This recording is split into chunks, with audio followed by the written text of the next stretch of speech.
प्रभु यीशु मसीह के जलाली और महिमा में नाम में हम आज दिनांक 20 सितंबर दिन सोमवार को आप सबका स्वागत करते हैं।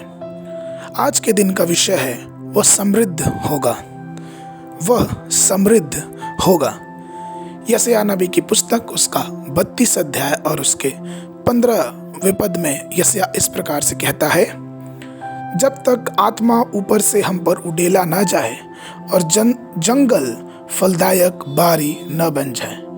मेरे प्रियो, यहाँ पे यशायाह नबी भविष्यवाणी करता है और इस प्रकार की भविष्यवाणी करके वह बताता है कि एक दिन ऐसा आने वाला है जब जंगल एक फलदायी क्षेत्र के रूप में बदल जाएगा।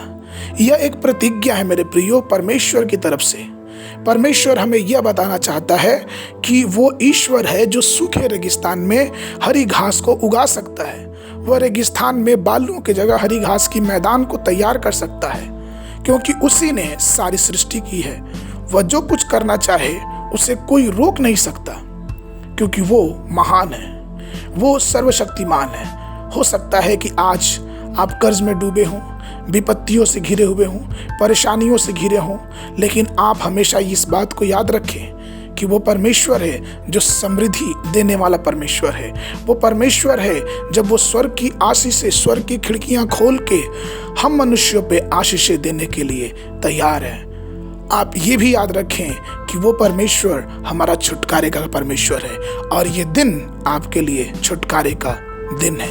यह आपकी शुरुआत है जब परमेश्वर आपको एक समृद्धि की तरफ बढ़ाएगा, एक आशीषित जीवन की तरफ बढ़ाएगा।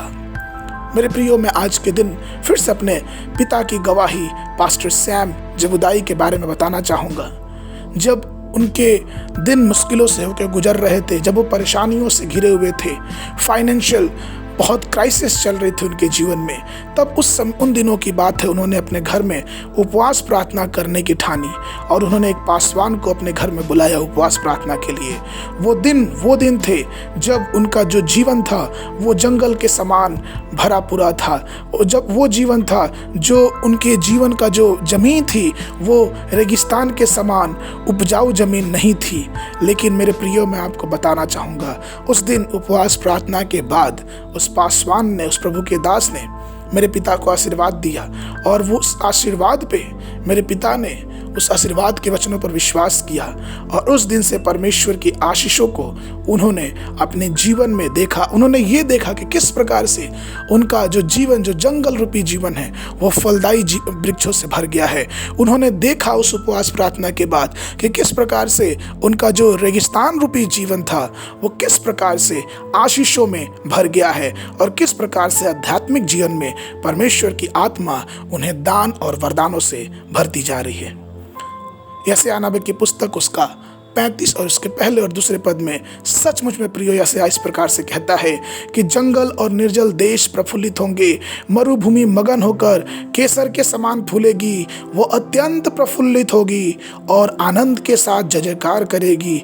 उसकी शोभा लबानोन की सी होगी और वह करमेल और शारोन के तुल्य तेजोमय हो जाएगी। हे हवा की शोभा और हमारे परमेश्वर का ताज देखेंगे।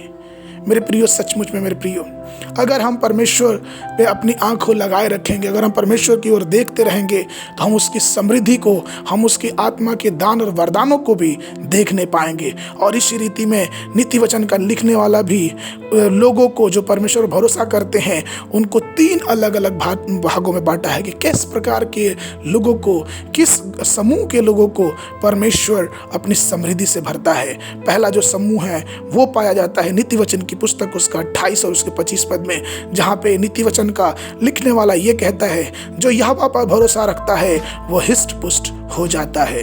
तो पहला व्यक्ति वो मनुष्य समृद्धि पाएगा जो यहोवा पे भरोसा रखेगा। दूसरा व्यक्ति वो होता है जो धर्मी होता है, जो यीशु के लहू से धर्मी ठहराया गया है। नीति वचन की पुस्तक और उसका 14वां अध्याय और उसका 11 पद, परंतु सीधे लोग के तंबू में आबादी होगी।